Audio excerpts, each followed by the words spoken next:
We now move on to Dr. Philippe Schwaller. As you might know, there was a shout out for ChemCrow, which is an LLM-based chemistry agent, which Ian referred to in his keynote today. And Philip is a tenure-track member at the Institutes for Chemical Sciences and Engineering. He leads the laboratory for AI for chemical intelligence, which mostly works on AI-accelerated discovery and synthesis of molecules. He's also a core PI of the NCRR Catalysis, the Swiss Center for Sustainable Chemistry Research, Education, and Innovation. And ChemCrow has been used for a number of different things, including organic synthesis, drug discovery, and materials design. Really looking forward to your talk, Philippe. Thanks. Hey, thank you very much for the invitation, and it's really a pleasure to be here today. Sadly, not in person. It was a bit too far away, but super happy to be able to present some of the work we've been doing in the last few years. And I've titled this talk Learning the Language of Chemistry, and yeah, you will soon realize why. Let me check just, yeah, okay, most of you don't know me, so like I'm from Switzerland, went to EPFL, which is one of the two big technical universities in Switzerland, and basically after a short stay in experimental sciences working on organic solar cells, I joined IBM Research, where I moved to machine learning for chemical synthesis. And after finishing my PhD at the University of Bern, while working at IBM, I joined EPFL back as a tenure track assistant prof, and it's a bit related to my mission statement because it's like closing the loop. And what we try to do at EPFL is to accelerate discovery with digital chemistry. And on this mission, a fantastic team joined me over the last 2.5 years. And I think back at the Christmas dinner, people counted 18 different nationalities from 5 different continents. So a super diverse team and a lot of fun to work with those amazing people. If we kind of move back to chemistry, we all know that we have, but also counts for material science, we have a nearly endless space to explore. If we take drug-like molecules as an example, the estimated number is 10 to the power of 60. And we can kind of think around this design cycle where the first question is, what molecule or material do we want to make?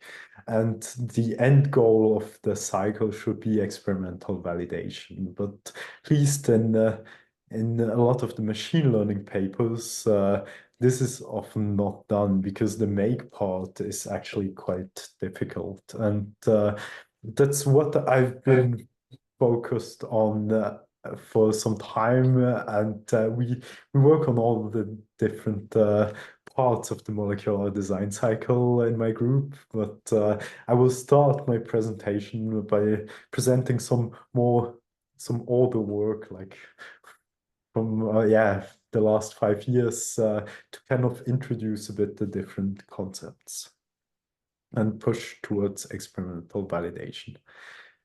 You all know this is a typical literature reaction, and we can imagine different tasks that we can tackle with machine learning models or foundation models more recently. And one simple thing would be just to do a forward reaction prediction and basically, given the precursors and the reagents, try to predict the most likely product. Or we could turn the question the other way around and given the product, try to like suggest some combination of reactants and reagents that could lead to that product. The more challenging task and more useful task is multi-step synthesis planning. And those are all different tasks that are super interesting to tackle with small models, but also with foundation models. What we always need is data. And in this chemical reaction space, we could imagine to like look at the whole literature.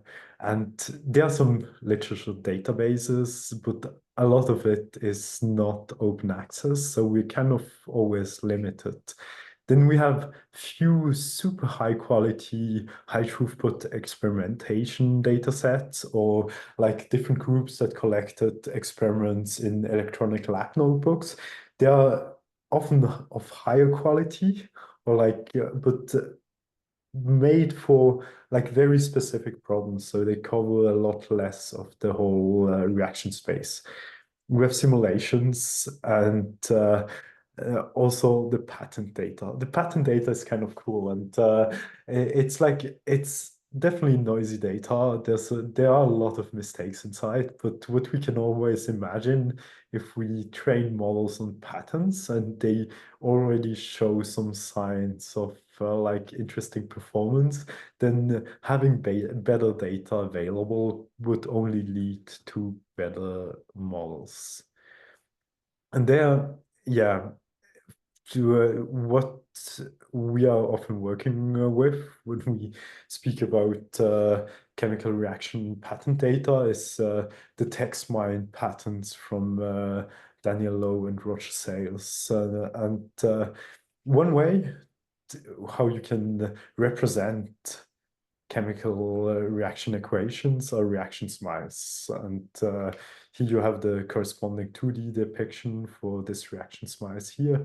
And yeah, they are kind of useful and language on its own. So like if you've probably been in touch at some point with smiles, but they were introduced in the 80s and are basically like linear representations of the molecular graphs, and they have not too many constraints, but you kind of see how you can start decoding them or by starting from one atom. Then you have different characters for the branches. You have ring closing and opening and closing with the numbers and so on. And kind of it's a super useful representation, and it's kind of really impressive that something that was introduced like a long time ago is still used that much today. And the really nice thing here is that it gives an additional language to represent chemistry, and you can basically imagine atoms as letters and molecules as words, and then after tokenizing those smiles into sequences of atoms, you can borrow methods from human languages and apply them to chemistry. This sounds super obvious today, I guess, but a few years back, or at least when like the first people started working with language models on smiles, this was kind of quite orthogonal to the whole field. And yeah, yes, the go-to architecture, I think, like in plenty of other fields, is I would say still the transformer architecture, which was introduced by Vaswani from Google, originally as an encoder-decoder architecture for neural machine translation, and we just learn to translate from one language to another from examples. Back then, like soon after the Transformer publication, we actually published the first Transformer in chemistry, and for the reaction prediction task, where you could imagine to have one language, the precursors, and another language, the products, and you would learn translations from the precursors to the most likely product of a reaction, and without integrating any additional rules besides what is an atom, it could get accurate predictions on the benchmarks that existed better than kind of rule-based and graph-based approaches. In the meantime, there are lots of other approaches that came out, and this molecular transform is by far not the best anymore. But what is kind of striking in this whole development is that most of the well-performing, or all of the well-performing approaches still use the transformer somewhere in the architecture. Another thing that I've pointed out early on in this presentation, and that my group is like working on is retrosynthesis, which got E.J. Corey the Nobel Prize in 1990. And there you basically have a target molecule, and you also have a set of known building blocks commercially available. And what you would like to do there is basically to predict the route backwards from your target molecule back to those building blocks, and to have a complete route how to basically synthesize a novel molecule. And there are plenty of approaches, maybe most famously known, the one that was published by Saylor and Waller back in 2018 in Nature, and many more also from Connor Colley at MIT and so on. So yeah, what we had done at when I was at IBM was really to use also this transform architecture to do the multi-step synthesis planning by combining different single steps with and scoring them with a forward prediction model, and getting like the most likely routes.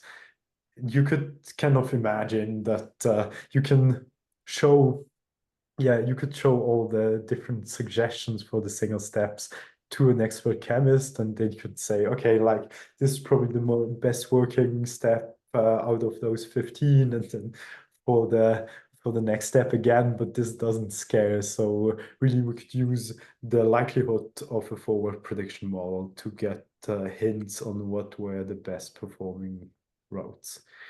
What we did differently than other publications in the field is that for the single steps, we try to predict as much information as possible. So not only the reactants that contribute atoms to the product, but also catalysts, solvents, and other reagents at the same time. Because one thing we had in mind was this RoboRxN idea, where it was during COVID, you would have chemists at home connecting to the cloud, getting access to a nice looking synthesis planning tool.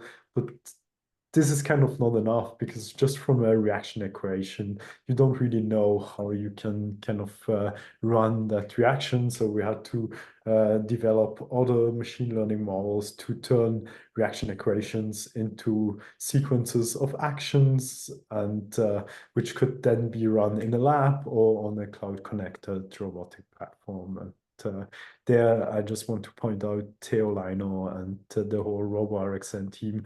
I was working far, far away from the hardware, and mostly on those machine learning models to connect all the pieces. And this platform actually exists, and we ran some experiments on collaborators from all over the world ran experiments so on that platform. IBM Research in Zurich. One of the crucial parts there was really to have this smiles to actions model that would connect, this time, arbitrary reaction smiles to sequences of actions, including reaction conditions. So like temperature and time and so on would be ignored by all the models so far, but at this step we could basically have an estimation of the reaction conditions. Before I move to like really foundation models, I want to show you some other work that we do more on the design part of the molecular design cycle. And there, if we kind of look at the main flavors of how to like do generative de novo molecular design, we have on one side transfer learning or distribution learning, where you kind of pre-train a model, a generative model on, here in that case for drug discovery, Campbell, and then you know a few known binders, for example, and you fine-tune that pre-trained model on the focus training data to then generate more similar looking molecules than your training data. than the fine-tuning data. And or you could do goal-directed learning, and the next few slides will be on goal-directed learning, where you basically start with a basic molecule generator. You generate molecules, and then you kind of use a scoring function to like assign scores to different molecules that you generated, and you use those scores to update your model to then, in every iteration, continue to generate better and better molecules. And it's really about like designing molecule that satisfy a desired property profile, and you kind of always have this loop here. And the hardest part, I would say, is really to assess this how desired those molecules are. And kind of the better your in silico predictor is correlated with the actual experiments, the better molecules you will get in the end. But there's one key kind of thing there to think about, because the more accurate you want your in silico predictor to be, the higher the computational cost. And this we can do for materials design or drug discovery. We can start with kind of either like cheap docking software, or like semi-empirical quantum mechanical methods, and we can push towards like more costly MD simulations to kind of calculate these objective functions. And what we focus on in our group is to reduce to increase the sample efficiency. So reduce the number of external simulations we have to run to kind of generate better or desired molecules. And for this, we've introduced multiple frameworks. One is like augmented memory, and there on like recent benchmarks from that were this PMO benchmark that was published at NeurIPS in 2022, we could perform better than existing models. And what is kind of nice about this benchmark is that they, compared to other generative models, they kind of fix the number of oracle calls that you can perform to generate your molecules. So you're limited by how many expensive simulations you could do to get to highly desirable molecules. And it's really like kind of what the key message from this slide is that augmented memory is currently, it was LSTM based, so it's like a really small language model, but it kind of in sample efficiency, which is really like kind of one of the practical issues. It beats plenty of the recently published much more technical works in big machine learning conferences. It's like, yeah, it's a much simpler model, but much more sample efficient. And also, it's been shown in recent kind of ICLEO workshop papers that it's actually also by other groups, independent groups, that it's very sample efficient. More recently, and this is all work by Jeff Guo, we also played around with Mamba models that were recently published as a potential kind of replacement for transformer, and we achieve even a higher sample efficiency with those models. And if you're interested in that, please check out Saturn. And So this, how is it different? Can you just say a few words about the architecture? okay, it's a state space model, and not so it's kind of it's not a transformer model anymore. It's more similar to a recurrent neural network. And what we've observed is kind of something that we call hop and explore in the kind of in different iterations, it would kind of like hop to a complete different space and explore the space there of potential high rewarding molecules. And we have a preprint out for that. And it's yeah, it's better if I refer you to the preprint, but we've seen like kind of we started to understand why kind of how augmented memory works, and we would see completely different behaviors between like the LSTM model and the transform model, which was kind of closer to the LSTM model and the MAMA model that had really this hop and explore behavior while exploring the potential molecular space. Yeah, thank you. I asked because I also 100% believe that transformers and overkill in many scenarios. Yeah. Yeah. So no, this is one case where we found something something new that worked much for us much better than transform models. Yeah.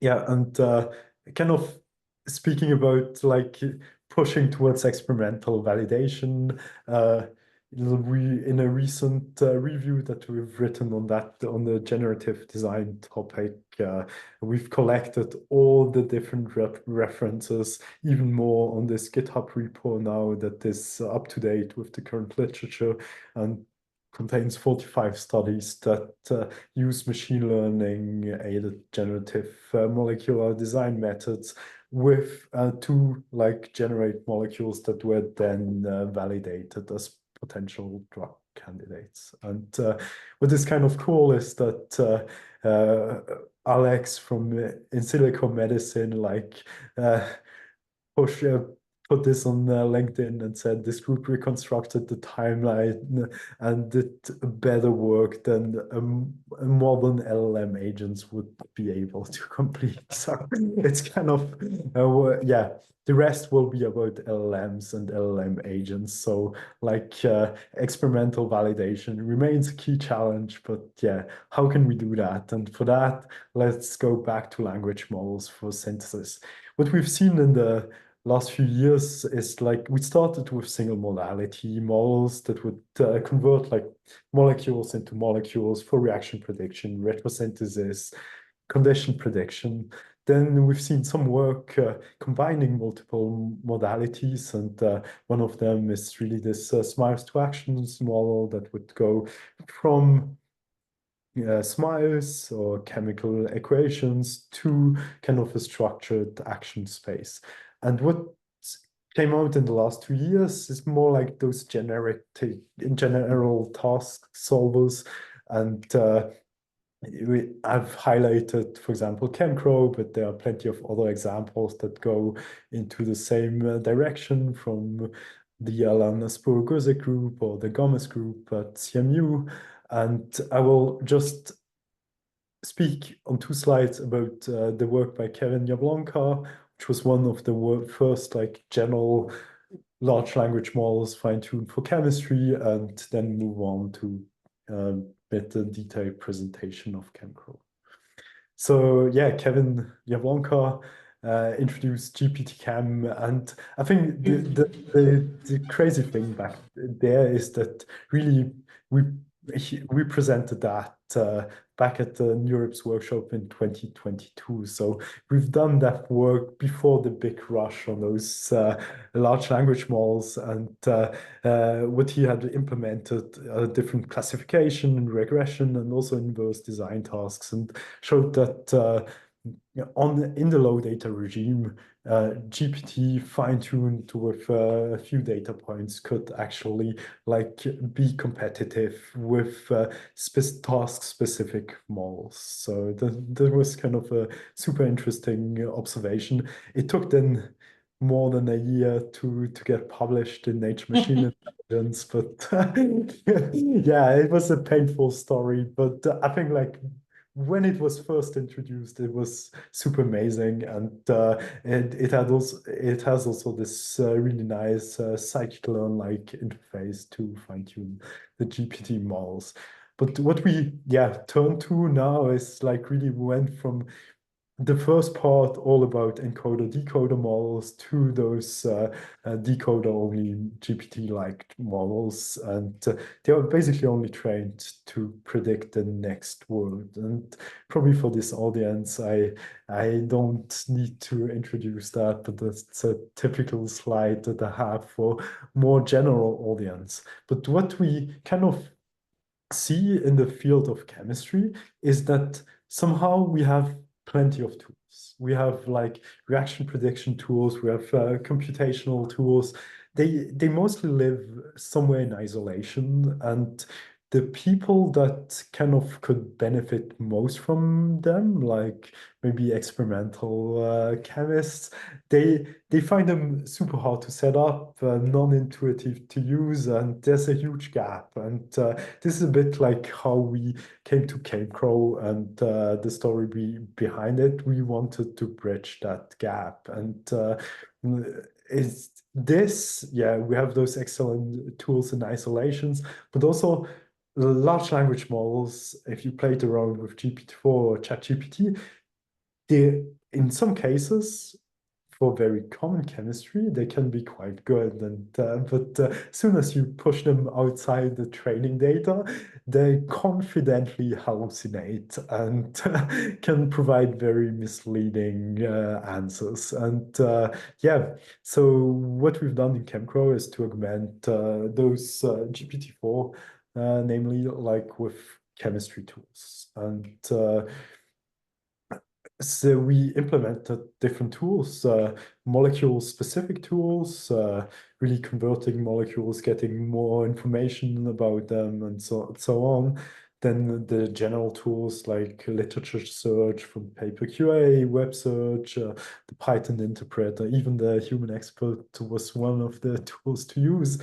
The reaction tools are basically the first part of my presentation, like this whole reaction prediction and synthesis planning. This is kind of what we implemented as tools now for the large language model, and also some safety tools. And then we could just give like the EE agent access to those tools, and simple prompts like plan and execute the synthesis of an insect repellent, and ChemCrow would start with this iterative process of first thinking about what do I have to do, selecting the most suited tool to like get additional information, generating the input to that tool, and then instead of now having a hallucination, it would get the more precise answer from that that tool and continue on until like it had enough information to solve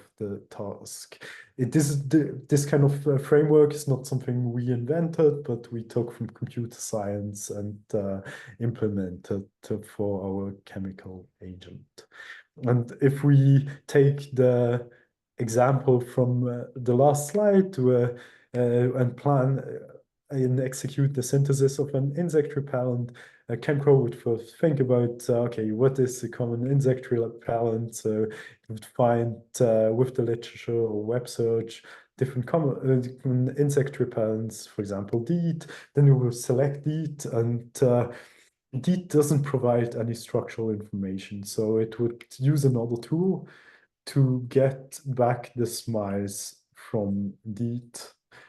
And having that smiles, it could then use the reaction planner, and this is basically the retrosynthesis tool combined with the action prediction tool that I was presenting in the first part, and get back the actual recipe for DEET. And because we also connected it to RoboRxN, we could then go on and autonomously like synthesize that DEET molecule, and after 2 hours we had the verification that we had actually synthesized DEET.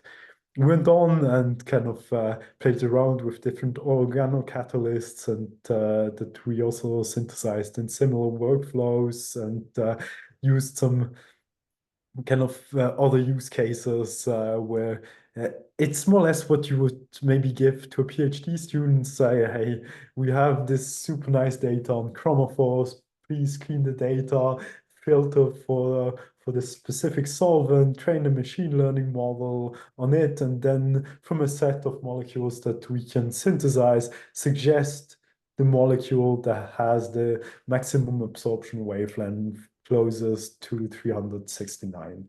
And ChemCrow can basically take that part and use the Python interpreter to analyze the data, train another machine learning model, a random forest model, to predict a property on a set of candidates, then use the synthesis planning tool to run a retrosynthesis and give back a final answer with a molecule together with the synthesis route.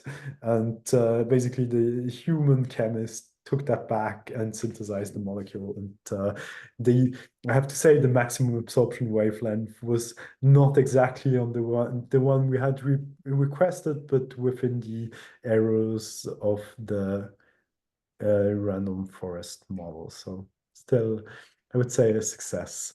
And it's like ChemCrow is really a collection of like diverse tasks that could be done by chemical agents. I think like this would have also deserved maybe a full paper and much more detailed and plenty more examples to show. But so this is on top of GPT-4 or this is on top of GPT-4, yeah. Okay. Yes, this is It could be done with on top of anything, right? It doesn't. Yes, exactly. Yeah. No, this is back then. Your ChemCrow is independent of the language model. You can use any. Yeah, no, that's back when we worked on that and on all those different use cases with the experimental validation. GPT-4 was clearly the best performing model and the only one that was capable of doing following the instructions that well to be able to perform those tasks. But I think now there are probably other language models, also open ones that come quite close if you kind of prompt them well. We also included some safety tools, and I think there the interest is like twofold. On the one side, it's like every time you have to perform a chemical reaction, you have to query this safety information. So the agent can do that for you and collect all these safety information from different databases. But if you try to prompt it with like a controlled chemical, it will stop the execution and basically say, hey, this is not safe. And this is like not a perfect guardrail, but like quite a simple guardrail to prevent dual use. There's also an interface to ChemCrow that Andres has programmed, and here you see it, how it kind of tackles one of the tasks and predicts different chemical reactions and compares the outcome. Yeah, really to your last point, ChemCrow is really modular. The tool set and LLMs can be changed and you can really adapt it to your needs. And there are more use cases in the paper, and there's a public version available which contains more, I think 14 out of the 18 tools, just not the one that we're connecting to the RoboRxN platform, which anyways, we have the restricted access to. Yeah, you can also use those agents to kind of go beyond what is typically done in XAI. What you typically see in explainable AI is that you train a model and then you compute some Shapley values and so on. And we basically, like with Gimme, connected the output of XAI tools to like the literature and try to kind of instead of having a SHAP analysis, come up with like some literature evidence that would further support what was predicted by the machine learning models. So it's kind of an interesting use case of those chemical AI agents for chemistry. A question I sometimes get, I don't know, I don't see the time because I have a very limited setup at home. How much time do I have? I mean, we are somewhat flexible. You can go for 10 more minutes if you want. 10 more minutes, okay. That's After perfect. you, it's the break. So we have. Okay. If you are still fine with 10 more minutes, I can do roughly 10 more. Yeah. Please do. Please do. This is fascinating. Yeah. Super cool. Okay. Yeah, no, one thing I often get when I show this RoboRxN stuff is automated synthesis a solved problem, and it's clearly no, because when we show those success stories, I think that every time you work with a robotic platform, you need to have the building blocks available in your platform, which is kind of a supply chain challenge. And also, there's always small stuff that can go wrong in the robotic platform, like misplaced vial or something like that. And there are other engineering challenges to solve. And I would say that one thing that my lab is super interested in improving is like synthesis planning models and tools, because like kind of if you prompt even for kind of simple molecules, existing multi-step synthesis planning models, they manage to like kind of find routes to commercially available building blocks, but they often lack strategy. And this is just to show you a slightly more strategic synthesis route to that component. Yeah. Sometimes they keep like reactive groups over multiple steps, or like have end up with deactivating functional groups at the end, and so on. So it's not really like well or super impressive for synthetic chemists. And every time I talk to a synthetic chemist, I would like to have help from AI. The compounds that they want to synthesize are more like this, and they are, I would say, still a bit out of range of the AI models that we develop, just also because the data to train those models on such complex molecules is not available. But we are working hard on improving that, and this team in my group that is pushing the boundaries for that. Another thing is, should we always use LLMs? And there I go back to my favorite task, which is reaction prediction. And this was a recent preprint that I've seen, ChemLLM. They have a ChemBench, and they kind of look at reaction prediction and the prediction of different large language models to predict the correct product given the reactants and reagents. And GPT-4 somewhat does something, but and the train chemistry large language model as well, but they're far away from what we could get with much smaller models. Basically, all the things I've shown you in the first part of my presentation were like models trained on a single GPU in like 1 or 2 days and max 20 million parameters. So it's kind of like you can almost perfectly solve those tasks with small models. So you need to kind of have this trade-off. And I really think that already in the last presentation, this was one of the comments. We have those large language models are super nice as an interface to different tools, but often like those cheap tools are much more accurate and provide much better information than a language model trained on those data sets in addition of the natural language text. So I think like really where they shine at the moment, those large language models, is more in this agent kind of setting. And it's I think it was one of the questions from the previous speakers to this previous speaker, like, can they handle like errors? And I think this was one of the most beautiful results that we had in ChemPro, because like sometimes the SMICE to action model that basically generates recipes for a chemical reaction predicts some steps that do not make sense for the robotic platform. One typical example is that the robotic platform needs a specific amount of solvent to be able to stir the reaction.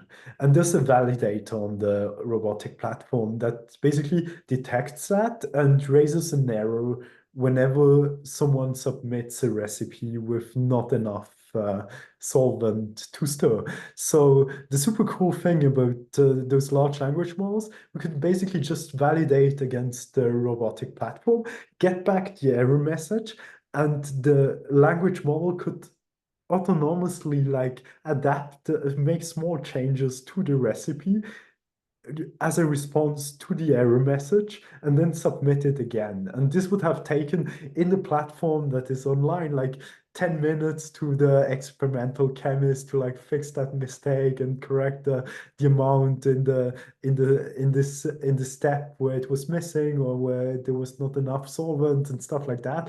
And with this agent approach, we could just read out the validation log message and then react to that and submit it again automatically without having human interaction. And I think this is really a powerful case, like circumvent non-default situations.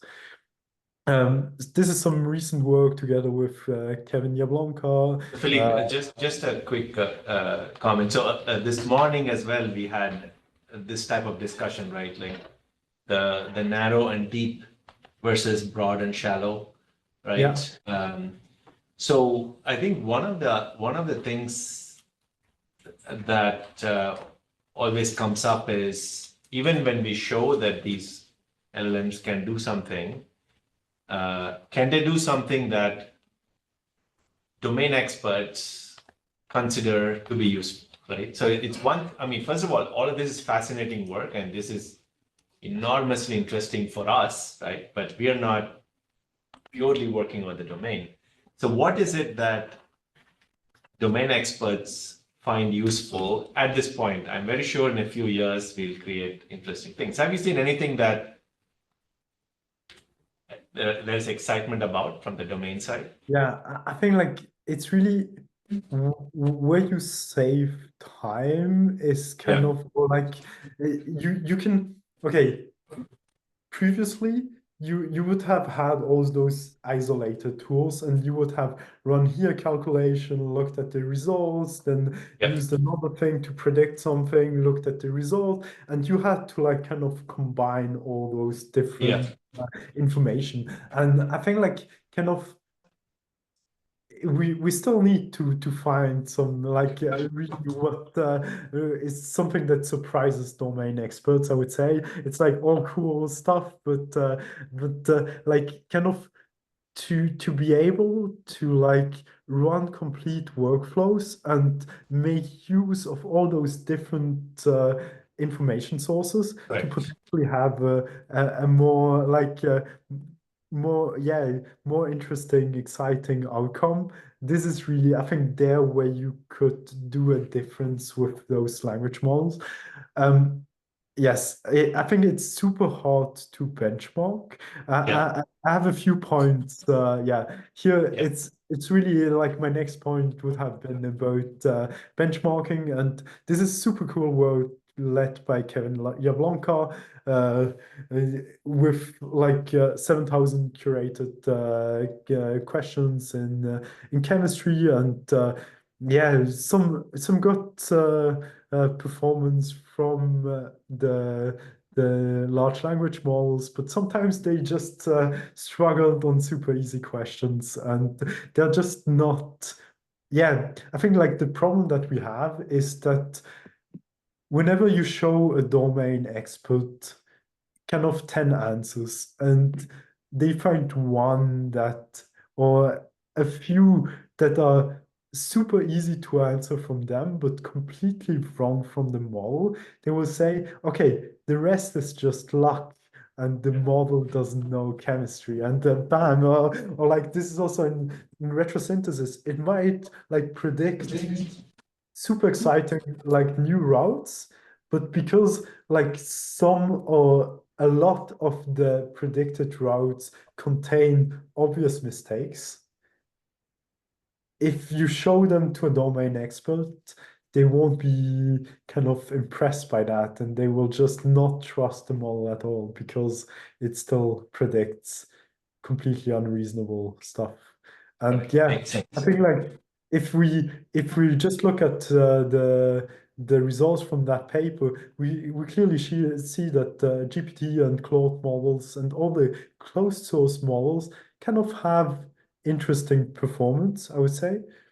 Not they kind of perform better than some of the even the two models here better than the best human that took yeah competed on that benchmark. But so far we have no convincing open examples. We also don't know what it really would need if kind of when we want to build a foundation model for chemistry or for science in general, do we need to pre-train on the whole scientific literature or fine-tune? Is this enough? Kind of just by learning the text, there's probably not enough, not the whole information. There's a lot of scientific information contained in the figure and schemes and so on. There's maybe like a lot of hidden value in the supporting information that is often completely neglected. I also think that the way we write scientific papers is not the way a large language models learn science well. I don't know. That's just a personal take, I would say, and those are more points to like kind of maybe like ignite some discussions in the rest of the summer school. Also, like kind of how do you guarantee the quality of the training data on such a large scale, specifically on some exotic scientific topics? And if we go kind of towards scientific agents, and that's where I see currently more use for the foundation models, then how much chemistry knowledge does the agent actually need to have? If you give it access to tools that can provide the domain knowledge, how much of that does it need to understand to really connect to the different information? What's large enough? Like, will a feel like 3 billion model be large enough? Do we need a mixture of expert models similar to Mixtral or a 70 billion model comparable with Llama? How do we actually benchmark scientific workflows? Because we have those multiple choice question benchmarks, but do they really measure what we want, or are they kind of yeah, what's the yeah, what would be the better way of benchmarking agents, and yeah, how do we measure kind of this tool augmented performance in a scientific agent automatically without having costly human evaluators? Because what I've seen so far is that even costly human evaluators can be tricked by when they are not super domain experts and they are shown confident answers from GPT in a very nice written text. They sometimes even prefer the scientifically less correct answer to the worst written scientifically correct one. It's like kind of yeah, all those yeah. Then kind of again, I think like this is the question you had for me like a few minutes back.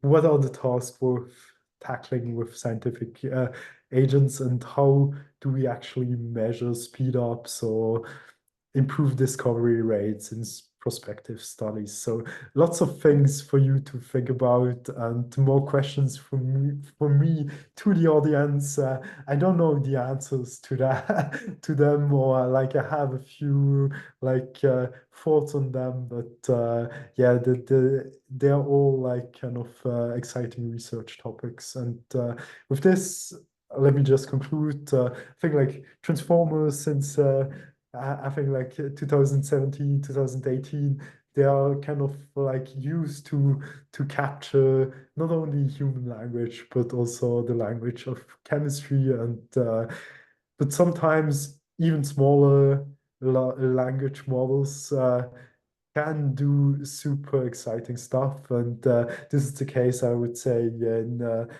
de novo molecular design as well as for chemical reactions, where you often don't need those super huge models to do and to get to interesting results. And in Saturn, we also introduced Mamba for the novel molecular design.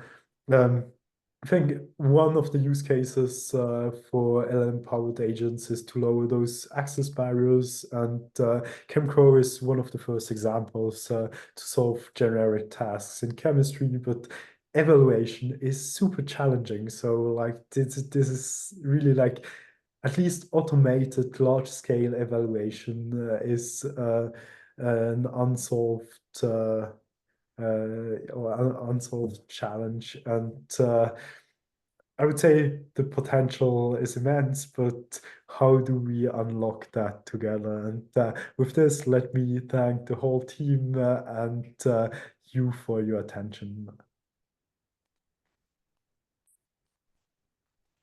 Yes.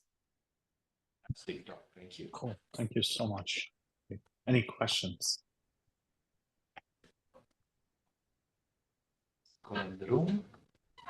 A lot of interesting things.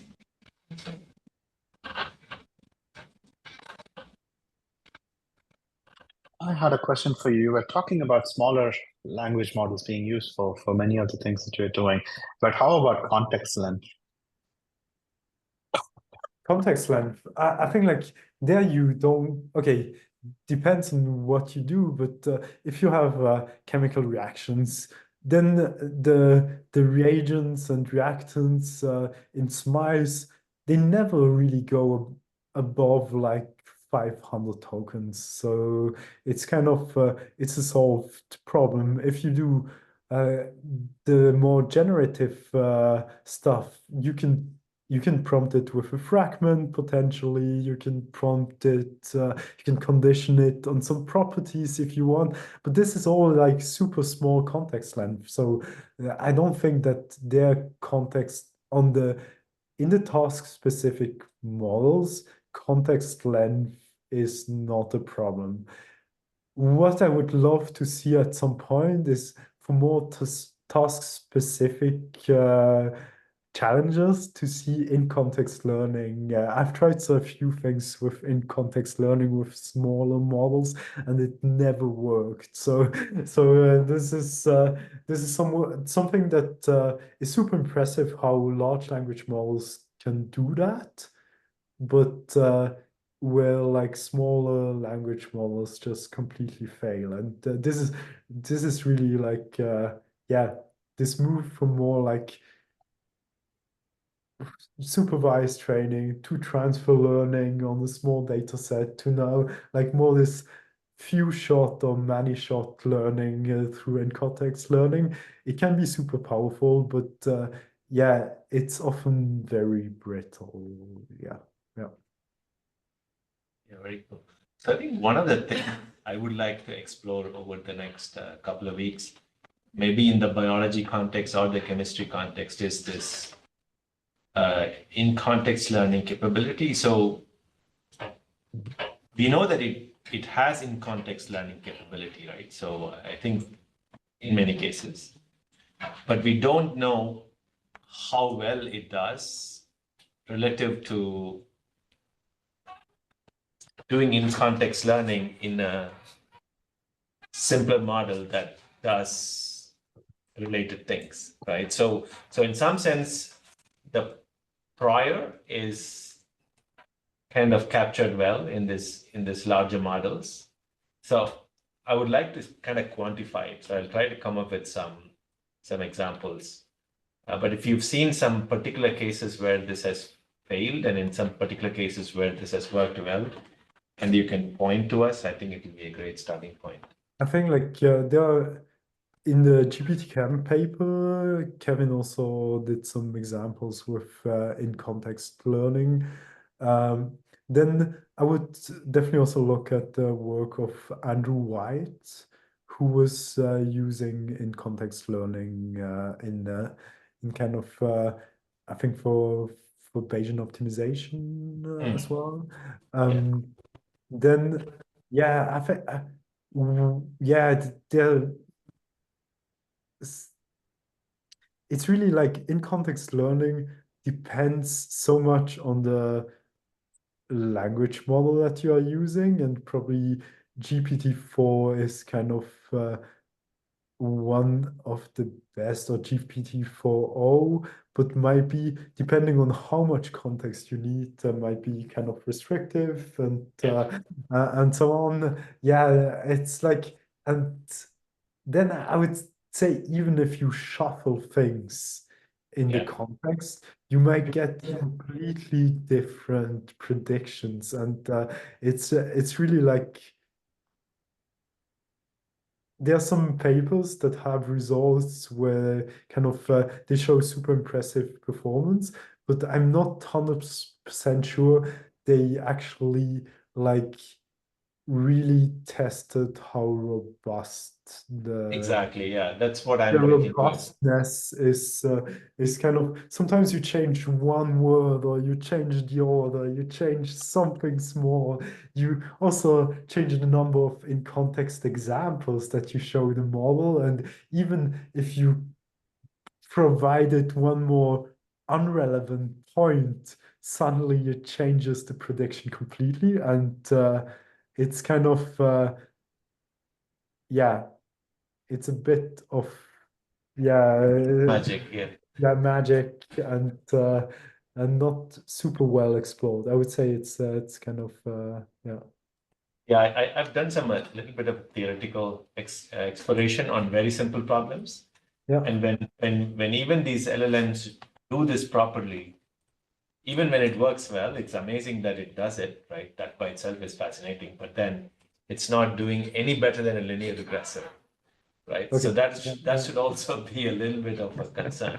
Yeah, what are really like kind of linear regressor on the same data set? Same data set with no prior nothing. Yeah, that's very interesting. Yeah. So it's both fascinating, but at the same time, we Not always ask, so what? Yeah. I think that this is a very good point. Like, kind of where I get annoyed sometimes a little bit is when large language model performance is only compared with all the large language models, and they're all performing badly on the task, and someone introduces this new best large language model on this quite simple task to solve with a small model, and it's kind of it's fair to do that, and to show the improvement for the large language model, but people should also like take the best traditional baseline and show how complex the task actually is with the traditional baseline, and Correct. That's coming, because I think 1 year from now or a couple of years, people are going to ask that question, right? Especially because of all the carbon that's out there. No, definitely. That's yes. Yeah. Other questions? Yeah. So you talked a little bit earlier about how reaction smiles can be like a language for chemistry, kind of like the atoms being letters and then the words being the actual the reaction stuff.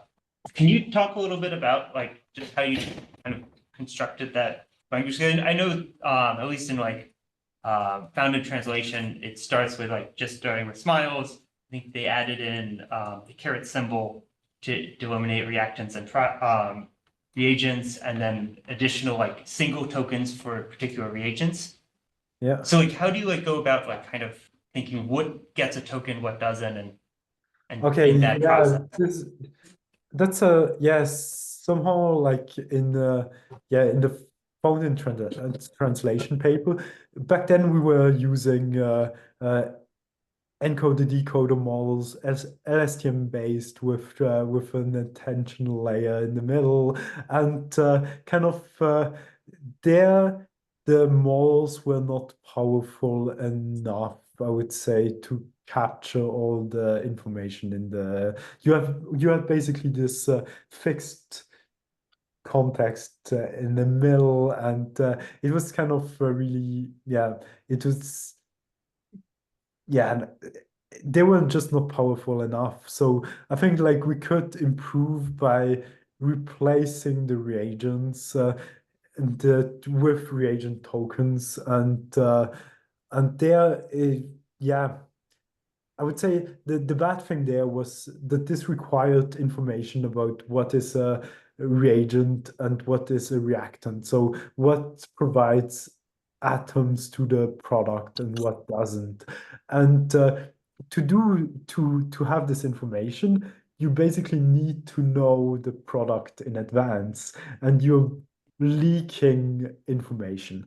So this is a mistake that I've corrected in the molecular transformer, where we still, because other groups were like separating reactants and reagents, we also published those performances, but we kind of clearly pointed that the more correct way to do it is to make no difference between reactants and reagents in the inputs, just do this pure regex tokenization on the atoms, and